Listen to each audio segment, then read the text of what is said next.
Carat ही लगता है। देखो मैंने आपको सिर्फ इतनी इंफॉर्मेशन दिया था कि कैरेट ग्रास एक जगह पर 200 है और उसी जगह पर एक बैनियन ट्री है। अब लेकिन अगर आपको पॉपुलेशन डेंसिटी बतानी हो then sir they are saying कि पॉपुलेशन डेंसिटी आप हमेशा ही सिर्फ नंबर्स के बेसिस पर नहीं बताते हो, you also measure it in different terms. कैसे? देखो, एक चीज तो आप ये कह सकते हो कि चलो नंबर ऑफ प्लांट्स के बेसिस पर 200 इसके हैं, एक इसका है, तो शायद कैरेट ग्रास का ज्यादा पॉपुलेशन डेंसिटी होगा। But actually if I talk about biomass, total mass of the living organism, कितना बायोमास है, उसके बायोकेमिकल पर्सपेक्टिव्स के बेसिस पर कितने शुगर्स हैं, लिग्निन है, सेल्यूलोज है, फैट्स है, प्रोटीन्स हैं, उसके मुताबिक देखा जाए तो banyan tree will have a greater biomass compared to the carrot grass. That is why सिर्फ नंबर्स के बेसिस पर डिफाइन करना is a very wrong factor. आप सिर्फ नंबर्स के बेसिस पर ही किसी का डिफाइन नहीं कर सकते हो पॉपुलेशन डेंसिटी। ठीक है, ये चीज समझ में आया? Yes yes? क्योंकि देखो टोटल काउंट बहुत आसान था। अगर मैं बोलूं टोटल काउंट, ये तो टोटल काउंट था ना, टोटल काउंट मेरे लिए बहुत ज्यादा आपको शायद एक्यूरेट लग जाता है, it is most accurate of course, और ये टाइम कंज्यूमिंग है। आपने कितने आसानी से बोल दिया कि 200 वाले का पॉपुलेशन डेंसिटी ज्यादा होगा compare to one tree. But of course हमारे पास बायोमास का भी एक केस आता है जहां पर एक सिंगल बैनियन ट्री का बायोमास बहुत ज्यादा होगा compare to those parthenium grasses. तो वहां पर मेरे पास पॉपुलेशन डेंसिटी की बात बिल्कुल चेंज हो जाती है। ठीक है, चलो अब एक बात आ जाता है, अगली चीज आ जाती है रिलेटिव पॉपुलेशन डेंसिटी। ठीक है, अब रिलेटिव पॉपुलेशन डेंसिटी का मतलब क्या हो गया? अब रिलेटिव का मतलब होता है विद रिस्पेक्ट टू समथिंग। ठीक है, अब अगर मैं बात करूं रिलेटिव पॉपुलेशन डेंसिटी की, तो अब आप पहला पिक्चर देखो, यहां पर आपको क्या दिखाई दे रहा है? यहां पर आपको दिखाई दे रहा है कि यहाँ पर लो पॉपुलेशन है फिश का, यहाँ पर आपको हाई पॉपुलेशन दिखाई दे रहा है। तो रिलेटिव पॉपुलेशन होता है density of population relative to another population. इसका कोई डिटेल करने की जरूरत नहीं है। ठीक है, दैट इज इट। इसके बारे में कोई आपसे कोई डिटेल में कुछ भी नहीं पूछेगा, दैट इज इनफ। अब उसके बाद आ जाता है कौन से फैक्टर्स आपकी एक पॉपुलेशन डेंसिटी को अफेक्ट करते हैं। किसी भी एरिया की जो पॉपुलेशन डेंसिटी है ना, किसी भी एरिया की पॉपुलेशन डेंसिटी को कौन से फैक्टर्स अफेक्ट करते हैं, लेट्स टॉक अबाउट दैट। तो सबसे पहले आ जाता है प्रिडेशन प्रेशर। उस जगह पर प्रिडेशन का, what is a predation pressure, कि वहां पर जो पॉपुलेशन है उसको खाने वाले प्रीडेटर्स कितने हैं, है ना। What is a predator? जो किसी प्रे पर उससे कमजोर ऑर्गेनिज्म उसके प्रे पर, उसके खाने पर फीड करेगा। प्रिडेशन प्रेशर कितना है, उस जगह पर खाना कितना अवेलेबल है, वहां पर वेदर कितना एडवर्स है, कितना मुश्किल, कितना यू कैन से हार्श क्लाइमेट है, वो उस जगह की पॉपुलेशन डेंसिटी को अफेक्ट कर सकता है। मान लो वेदर इतना एडवर्स था कि आपके पास कैरेट ग्रास 20 में से आप सॉरी 200 में से 10 रह गई बिकॉज ऑफ एडवर्स वेदर, शायद बैनियन ट्री को उतना फर्क नहीं पड़ा हो, तो पॉपुलेशन डेंसिटी चकरा जाएगी पूरी, है ना। दैट इज हाउ वी से कि फर्क पड़ता है इस चीज में। प्रिडेशन का देखो, हाँ जी, सर फिर से बताइए। That is I am saying कि जगह की पॉपुलेशन डेंसिटी को कैसे फर्क पड़ता है। अब आप खुद ही देखो, जैसे आप ये देखो, अभी आपने जब ऊपर एग्जाम्पल पढ़ा था, जब एक टाइम पर प्लैंक्टन्स खत्म हुए थे, फाइटोप्लैंक्टन्स, तो पैडल फिश की पॉपुलेशन डिक्लाइन करी थी। पैडल फिश की पॉपुलेशन डिक्लाइन करी थी तो उसके जो प्रीडेटर्स थे उनकी पॉपुलेशन भी कम हो गई क्योंकि उनको पैडल फिश नहीं मिली खाने को। तो इस वजह से प्रिडेशन प्रेशर कितना आ रहा है, क्या प्रीडेटर्स बहुत ज्यादा फेरोशियसली अपने प्रे पर फीड कर रहे हैं या फीड नहीं कर रहे हैं, क्या फिश बहुत ज्यादा उस एरिया के फाइटोप्लैंक्टन्स को खा रही है तो उस जगह पर फाइटोप्लैंक्टन्स की कमी हो जाएगी, राइट। क्या, अब आप ये देखो, अगर उसी एरिया की बात करूं, मिजोरी लेक ऑफ यूएस की बात करूं, वहां पर पैडल फिश एक टाइम पर फाइटोप्लैंक्टन्स पर फीड कर रही थी। तो अगर आप ये सोचो फाइटोप्लैंक्टन्स को इतना ज्यादा फीड कर ले आपकी पैडल फिश कि फाइटोप्लैंक्टन्स की पॉपुलेशन डेंसिटी कम हो जाए, है ना। मान लो अब देखो क्या सीन था, आपका जो पैडल फिश था पिछले केस में वो फीड करता था फाइटोप्लैंक्टन्स पे। अगर पीछे से प्रीडेटर का प्रेशर नहीं है, अगर प्रीडेटर पैडल फिश को फीड नहीं कर रहा, खत्म नहीं कर रहा, तो इसका नंबर बढ़ता जाएगा बढ़ता जाएगा बढ़ता जाएगा। जितना पैडल फिश का नंबर बढ़ेगा उतना वो फाइटोप्लैंक्टन पर फीड करेगा, उतना फाइटोप्लैंक्टन की पॉपुलेशन डेंसिटी खत्म हो जाएगी। That is what is predation pressure. ठीक है, इज इट क्लियर नाउ? हाँ जी, यस सर, क्लियर। उसी तरीके से उसी चीज को सोचो, अगर फाइटोप्लैंक्टन डिक्लाइन कर गई, फाइटोप्लैंक्टन की पॉपुलेशन मतलब अवेलेबिलिटी ऑफ फूड वही कम हो गया, तो पैडल फिश का तो एक टाइम के बाद नंबर डिक्रीज कर जाएगा, फिर प्रेडेटर का नंबर डिक्रीज कर जाएगा। ऐसे एडवर्स वेदर है, मान लो बहुत ज्यादा वेदर फेवरेबल नहीं है, in that case also it will affect. तो इसमें ये है कि increase in the number of predator, जब भी प्रेडेटर का नंबर बढ़ेगा तो उसके प्रे का नंबर डिक्रीज हो जाएगा, इसका नंबर बढ़ा इसका नंबर कम हो जाएगा, बहुत सिंपल सी बात है। लेकिन अगर प्रेडेटर की पॉपुलेशन डिक्रीज कर गई तो प्रे पॉपुलेशन बढ़ जाएगा। मतलब ऐसे अज्यूम करो कि अगर पैडल फिश खत्म हो गई उस एरिया की, मान लो प्रेडेटर ने सारी खा ली, तो फाइटोप्लैंक्टन एकदम भयंकर तरीके से ग्रो करेंगे, क्योंकि उनका जो खाने वाला था वो खत्म हो चुका है उस एरिया में। This is predation pressure. वैसे ही अगर अब बात करी जाए जैसे कि अवेलेबिलिटी ऑफ फूड, अगर अमाउंट ऑफ फूड कम हो गया है, जैसे कि वही एग्जांपल अपने दिमाग में रखो, फाइटोप्लैंक्टन मान लो कम हो गए, तो आपके पैडल फिश की पॉपुलेशन डिक्रीज हो जाएगी। और वो एक और चीज बोलता है कि एक पॉपुलेशन में जो रहने वाले ऑर्गेनिजम्स हैं वो compete भी कर सकते हैं विद ईच अदर या किसी और स्पीशीज के साथ, अगर लिमिटेड फूड अवेलेबिलिटी है।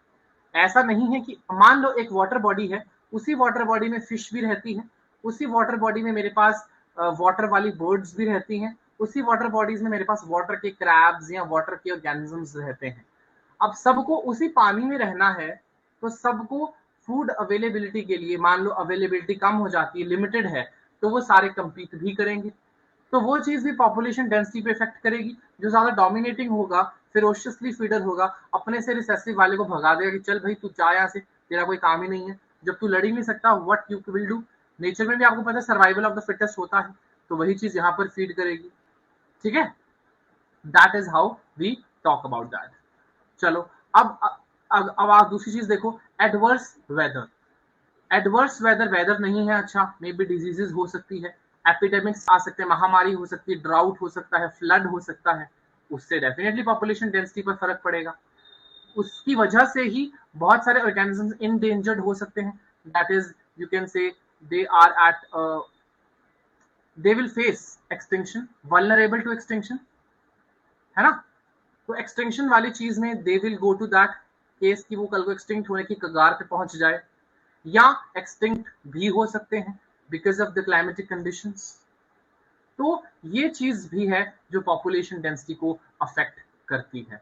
अच्छा, एक और चीज अगर मैं आपको बताऊं, आपने पॉपुलेशन डेंसिटी के अलग अलग मेजर्स में से आपको मैंने क्या क्या बताया था? आपको मैंने बताया था आप नंबर ऑफ इंडिविजुअल्स के बेसिस पर पॉपुलेशन डेंसिटी को मेजर कर सकते हैं।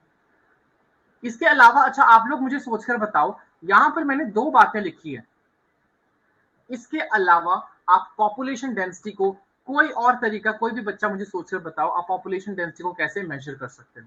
Anyone in the class can tell me. Biologist लोग इसके अलावा भी एक दो तरीके हैं, मैं बस आपको नाम लिखवा दूंगा उनके, दे यूज देम आपको सर्टेन पॉपुलेशन की डेंसिटी मेजर करने के लिए। Can you tell anyone? और क्या हो सकता है? नंबर ऑफ इंडिविजुअल्स और ऑर्गेनिजम्स, बायोमास भी देख लिया हमने, उसके अलावा क्या हो सकता है?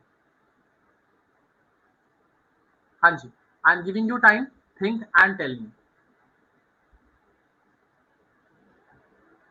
वो तो एक मैथमेटिकल वे हो गया, that is very different thing. Quadrant method को छोड़ दो, उसको उसके अलावा बताओ। इनडायरेक्ट मेथड्स बताओ। वो एक डायरेक्ट मेथड, आपने कैलकुलेशन करी उस एरिया की सारा और सॉल्व हो गया। अगर मैं इनडायरेक्ट तरीका पूछूं, कि डायरेक्ट तो नहीं है बट इनडायरेक्ट मेथड है, what else you can say about that?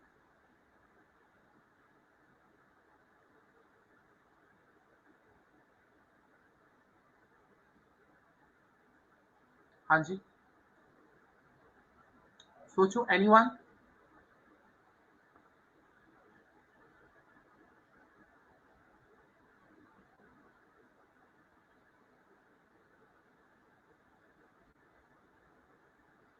हाँ जी, एनीवन? सर, रेगुलेटेड मतलब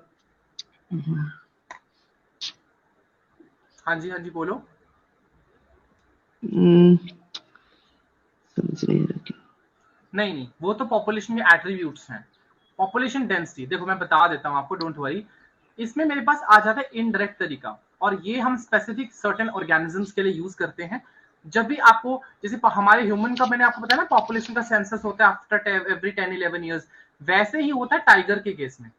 टाइगर का जब सेंसस आता है इन आवर नेशनल पार्क्स और टाइगर रिजर्व्स, हम एक टाइगर का काउंट मेंटेन करके रखते हैं। लेकिन टाइगर के केस में आप पॉपुलेशन डेंसिटी मेजर करते हो उनके पग मार्क्स से, उनके पैरों के निशानों से, पग मार्क्स, एंड उनके फीकल पैलेट्स से।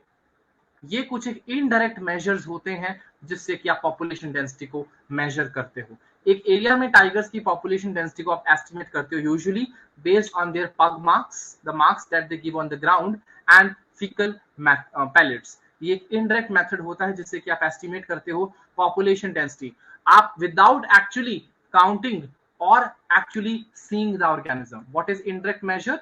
Which is without actually counting or seeing the organism.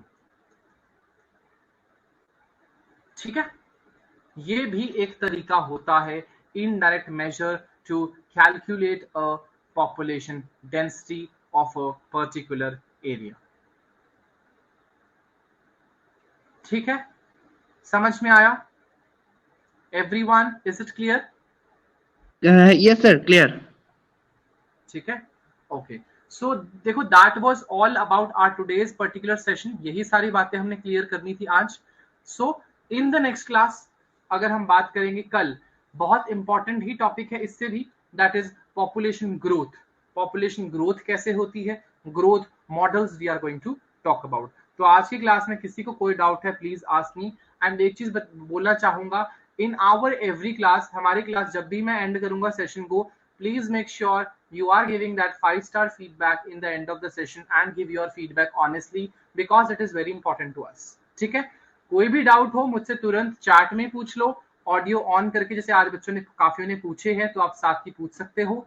But कभी भी डाउट्स वापस घर लेकर मत जाना, डाउट्स हमेशा अपने क्लियर करके ही जाना, व्हाटएवर वे, चाहे क्लास आगे निकल जाए। हाँ जी टोपी खातून जी पूछिए। सर पॉपुलेशन डेंसिटी नंबर का डिफरेंस नहीं करता है? क्या कह रहे हैं, नंबर्स पर डिपेंड नहीं करता, ये बोल रहे हैं आप? या नहीं, मैंने यही तो एक्सप्लेन किया था कि population density number of individuals पर भी डिपेंड करता है। जैसे कि मैंने क्या बोला था, अगर आप 20 कैरेट ग्रासेस की बात करो और एक बैनियन ट्री की, तो पॉपुलेशन डेंसिटी आपकी उस वक्त ज्यादा है किसकी, इस केस में। अब आप फॉर एग्जांपल देखो, आपने एक जगह पर मछलियां पकड़ी, फिश नेट में, तो वहां पर आप पॉपुलेशन डेंसिटी कैसे बताओगे, कितनी नंबर ऑफ मछलियां आपके नेट में आई थी। तो नंबर पर भी डिपेंड करता है पॉपुलेशन का, पॉपुलेशन डेंसिटी का। ठीक है, बायोमास पर तो करता ही है, population density number of individuals पर भी डिपेंड करता है। जैसे कि आपने उस जाल में कितनी मछलियां आई, तो उस एरिया की आप मछलियां बता सकते हो विद दैट सिनेरियो, उन नंबर के बेसिस पर। सर यस, कैसे समझे कि कब बायोमास में डिपेंड करना है और कब नंबर में डिपेंड करना है? That depends. आपको कभी भी आप एक ही चीज के बेसिस पर नहीं बता सकते हो। अगर आपके पास सिर्फ फिश की ही सारी पॉपुलेशन है तब आप डेफिनेटली नंबर पे जा सकते हो। एक समुद्र, एक पानी में आपने फिश नेट डाला, फिश पॉपुलेशन आ गई, आपने पॉपुलेशन डेंसिटी कंपेयर कर दी नंबर से। लेकिन यहाँ पर आप देखो ना, दोनों अलग चीजें हैं। प्लांट एक अलग चीज है, पेड़ एक अलग चीज है, इन टर्म्स ऑफ उनके अंदर क्या क्या चीजें होंगी, क्या क्या चीजें बनेंगी। तो यहाँ पर biomass is a better thing. आप अगर एक मछलियों के केस में जाओ, वहां पर बायोमास के केस में इतना डिफरेंस नहीं आएगा जितना नंबर्स की बेस पर आप क्लियरली बता दोगे, क्योंकि सभी फिशेस का ऑलमोस्ट बायोमास एक एवरेज, एक सही सेम लेवल पर ही आएगा। बट एक पेड़ का बायोमास और छोटे छोटे प्लांट्स का बायोमास इज वेरी डिफरेंट, बहुत फर्क होता है उनके मेटाबॉलिज्म में, उनकी प्रोसेसेस में। पेड़ में सेकेंडरी ग्रोथ होगी, सेकेंडरी मटेरियल्स ऐड होंगे, प्लांट में सेकेंडरी ग्रोथ नहीं होती है। छोटा वाला जो एक पौधा होता है, जैसे कि पार्थीनियम है, ये तो ग्रास ही है ऑलमोस्ट। ठीक है, ठीक है सर। जैसे कि आप टाइगर के केस में हम प्रेफर नहीं करते, टाइगर सबसे बेस्ट तरीका होता है टाइगर के केस में, you prefer by their pug marks and faecal pellets. That is the best way, जिससे कि टाइगर सेंसस में आप टाइगर्स का इंफॉर्मेशन देते हैं about their population. Yes Arghyadeep ji please बताइए, व्हाट्स योर डाउट? आपने हैंड रेज किया है। सर मेरा एक नोट संपर्क डाउट है। मतलब आपने बताया था, मतलब आप जो मतलब क्लास हो रहा है उसका एक पीडीएफ के द्वारा मतलब नोट्स भी अलग से मिलेगा? देखो मैंने एक चीज कंफर्म किया था and what I got to know कि आपको नोट्स इस चैप्टर के मिलेंगे, मे बी नॉट ये वाले जो अभी आपको क्लास में स्लाइड्स चल रही हैं मैं लिख रहा हूँ, ये शायद नहीं मिलेगा एग्जैक्टली सेम, बट आपको चैप्टर के जो आपके पढ़ने लायक नोट्स हैं इन्हीं का मटेरियल होगा, शायद पिक्चर्स एडेड ना हो उसमें, है ना। वो आपको डेफिनेटली आपके डैशबोर्ड पे जल्दी ही अवेलेबल होने वाला है। आई डोंट नो कब होगा, but I will definitely I will just keep asking कब होगा, मैं आपको जरूर बता दूंगा। इसलिए मैंने बोला कोशिश करो चीजों को, जब मैं लिख रहा हूं आई एम डेफिनेटली हर एक चीज को एक्सप्लेन करने में बहुत टाइम लग रहा है, तो आप लोग साथ साथ क्विक रनिंग नोट्स बनाओ, otherwise just take a screenshot, उस वक्त क्लास एंड होते ही नोट कर लो। आपको ये हालत में ना रहना कोई भी बच्चा कि नोट्स आएंगे मैं तब लिखूंगा, तब तक शायद 4-5 चैप्टर्स इकट्ठे हो जाएं मे बी, बिकॉज टेक्निकल नहीं तो चीजों में मतलब बहुत टाइम लगता है। स्क्रीनशॉट भी मतलब अलाउ नहीं है, ये सेक ऑफ सिक्योरिटी के लिए है या फिर कुछ अच्छा, वगैरह? So that will be a better thing कि आप चीजों को उतना नोट करो, दैट सबसे बेस्ट रहता है। आप अगर नोट करोगे ना आपको चीजें याद रहेंगी, और आपके सामने अब आप खुद ही देखो कोई भी स्लाइड ऐसी नहीं है जो मैंने भगा कर चलाई हो, बहुत इजीली खुद भी मैंने बहुत सारी नहीं सर, चीजें लिखी। मतलब हम लिखने की कोशिश कर रहे हैं, लेकिन मतलब हाँ टाइम थोड़ा कम है, इसलिए आप भी मतलब हाँ देखो मतलब ऑफ कोर्स मुझे भी देखो जो एग्जैक्ट मेरे पास मटेरियल है I have to cover that material in the required time, वरना मुझे एक्स्ट्रा हाँ क्लासेस के लिए अप्लाई करना पड़ेगा, आप लोग की हाँ एक्स्ट्रा क्लासेस लेनी पड़ेगी। मैंने ये बात डिस्कस करी थी एंड दे हैव सेड कि आई शुड आस्क स्टूडेंट्स कि वो उतने टाइम में चीजों को नोट करने की कोशिश करें जितना मैं लिखवा रहा हूँ। I hope it is very easy, but आपको अगर इतना सोच लो कि आप उस चीज को सारा अंडरस्टैंड कर लो, ये तो कर सकते हो, समझ सकते हो पूरे टॉपिक को, बाद में आई टोल्ड यू एनसीईआरटी से बेस्ट कुछ नहीं है। आज जो आपको सारा पॉपुलेशन का टॉपिक बताया है, जाकर एनसीईआरटी रीड करो, that will be more than enough for you. अगर आपको चीजें समझ में आती हैं, जिस चीज में लगता है कि शायद ये थोड़ा एक नया कॉन्सेप्ट है, कुछ अलग से चीज है, उसको नोट कर लो। अगर जो चीज लगता है नॉर्मल है शायद ना भी नोट करूँ तो चलेगा, तो उसको मत नोट करो। बट मेरी भी आदत है I always make running notes, इतना आपको अब काम करना पड़ेगा थोड़ा सा, क्योंकि अगर आप नोट्स पर डिपेंडेंट हो जाओगे कि नोट्स मिलेंगे तब हम देखेंगे, आप कभी नहीं करोगे, मेरी बात लिख लो। क्योंकि एक ऑर्गेनिज्म एंड पॉपुलेशन की अब आप सोचो, अगर ये वाले नोट्स मिलने लगते तो एक क्लास के अराउंड 60 to 80 स्लाइड्स होती है, मतलब एक चैप्टर की आप 8 5 400 के आसपास स्लाइड्स, कौन बच्चा बैठकर नोट्स करेगा? कोई भी नहीं करेगा। हाँ हाँ, वो भी है। Uncle is saying that PC में अलाउड है और शायद आपके पास फोन्स में शायद अलाउड ना हो, आई हैव नो आइडिया, ये भी मैं एक चीज कंफर्म कर लूंगा। स्क्रीनशॉट अगर आप ले सकते हैं नहीं ले सकते हैं, बट आई विल प्रेफर चीजों को नोट करा करो, इतना नहीं है हमारी स्लाइड्स में आपके सामने आज जो दिखाई है कि आपको बहुत भर भर के लिखना पड़ता है, बहुत माइन्यूट चीजें दे रखी हैं and rest I am explaining that, और जो मैं लिख रहा हूं वो तो आपको लिखना ही पड़ेगा, ठीक है, क्योंकि that is the best way to learn that. Sir मुझे कुछ पूछना था। हाँ हाँ पूछिए। सर इमिग्रेशन और इमिग्रेशन भी तो पॉपुलेशन डेंसिटी में मैटर करता है ना? देखो पॉपुलेशन डेंसिटी एक पर्टिकुलर एरिया के लिए बताते हो, लेकिन ऑल ओवर पॉपुलेशन का एट्रीब्यूट अगर मैं बोलूं वो पॉपुलेशन ग्रोथ पर डिपेंड, वो पॉपुलेशन ग्रोथ को बताता है। पॉपुलेशन डेंसिटी की एक जगह पर कितने नंबर ऑफ इंडिविजुअल्स रह रहे हैं एक पर्टिकुलर एरिया में, दैट्स इट। लेकिन पॉपुलेशन की ग्रोथ कैसे हो रही है तब हम बात करते हैं इमिग्रेशन एंड एमिग्रेशन, जो हम अगली क्लास में स्टडी करेंगे डेफिनेटली। पॉपुलेशन की ग्रोथ कैसे हो रही है, क्या पॉपुलेशन की ग्रोथ इंक्रीजिंग है, क्या पॉपुलेशन की ग्रोथ डिक्रीजिंग है, वहां पर आ जाएगा कि इमिग्रेशन हुई थी या एमिग्रेशन हुई थी, ठीक है। But major ways of defining population density are, direct तरीकों में आ जाता है number of individuals, biomass, indirect methods में आ जाता है पग मार्क्स और फीकल पैलेट्स, ये चीज आपने याद रखनी है। Insha Khan is saying live class में स्क्रीनशॉट अलाउड है, तो अब ये छोटी छोटी चीजें, आप टेक सेवी हो, आप सभी देख सकते हो चीजों को कि कैसे आप अपने पास नोट्स अवेलेबल कर सको, क्लास वाले आपके पास अवेलेबल हो जाएंगे, I told you with in the days, but तब तक बहुत लेट ना हो जाए, that is why I am saying कि कोशिश करो नोट कर लो। सर मेरा फोन पे भी स्क्रीनशॉट अलाउ है और टैब में भी स्क्रीनशॉट अलाउ है। बताओ फिर इससे बढ़िया क्या हो सकता है ना? तो देखो अलाउड है, चीजें हो सकती हैं। अब जिसकी नहीं हो रही है, you have to find your way. Otherwise मैंने तो देखो आपको एक रास्ता बताया कि आप लिखो, जितना लिखोगे आपका दिमाग चलेगा, आपको याद रहेगा, आपकी हैंडराइटिंग फास्ट होगी, आपका ही फायदा होगा। लिखने की आदत नहीं होती हम सबको कि ऑब्जेक्टिव करेंगे नीट का, लिखने की क्या जरूरत है, बट लिखने की आदत होनी चाहिए। दैट इज वाई मैं भी लिखता हूँ, अदरवाइज मैं भी बोलूँ कि स्लाइड में लिखा तो है, मुझे क्या जरूरत है आपको एक्स्ट्रा लिखवाने की या पढ़ाने की, जो लिखा है स्लाइड में आपको बताकर चला जाऊँ, बट उससे फ्लो ही नहीं बनता जब तक मैं ना लिखूं। And I also inculcate that habit कि आप लोग भी लिखो। हाँ जी, अर्घ्यदीप, टोपी खातून, आप लोग को कुछ और पूछना है? आप लोग के हैंड्स रेज्ड हैं अभी तक। Excellent Ankan, no sir, no doubt. Perfect. So बस आप लोग इस चीज का ख्याल रखना, क्लास के बाद हमेशा फीडबैक देना, that is very very important. अब हमको साथ में काम करना है, so for both of us it is very beneficial. और मैं आपको साथ साथ रिविजन देता ही रहूंगा जैसे जैसे चीजों की है। डाउट्स जितनी बार हो उतना पूछ लेना, बट डाउट्स घर पर लेकर मत जाना वापस। सर। और सर रिकॉर्डिंग क्लास मिल नहीं रही है। हाँ सर, रिकॉर्डिंग क्लास नहीं चल रही है। अच्छा, नहीं चल रही है। देखो अभी पता है क्या नो है, ये सर। बिल्कुल अभी जस्ट स्टार्ट हुआ है नया प्लेटफॉर्म, तो टेक्निकल टीम कंटिन्यूसली वर्क कर रही है, बहुत सारे चेंजेस आ रहे हैं। रिकॉर्डिंग्स अवेलेबल हो जाएगी विद इन सर्टेन डेज, मैंने बोला हुआ है। I have asked them and they said कि रिकॉर्डिंग्स अवेलेबल हो जाएगा। इट इज जस्ट टेकिंग थोड़ा सा टाइम। अदरवाइज क्योंकि अब आप खुद ही सोचो, मुझे भी पता है कि it is not the right thing कि आप लोगों का ऑर्गेनिज्म एंड पॉपुलेशन के कुछ टॉपिक्स हो चुके हैं, माइक्रोब्स एंड ह्यूमन वेलफेयर भी करा चुका हूं, बट आप लोग के पास वो रिकॉर्डिंग्स नहीं है।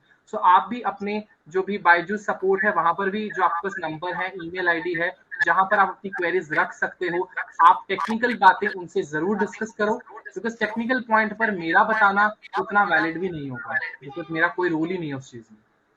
हाँ जी, इंशा जी, आप कुछ कहना चाहते हैं?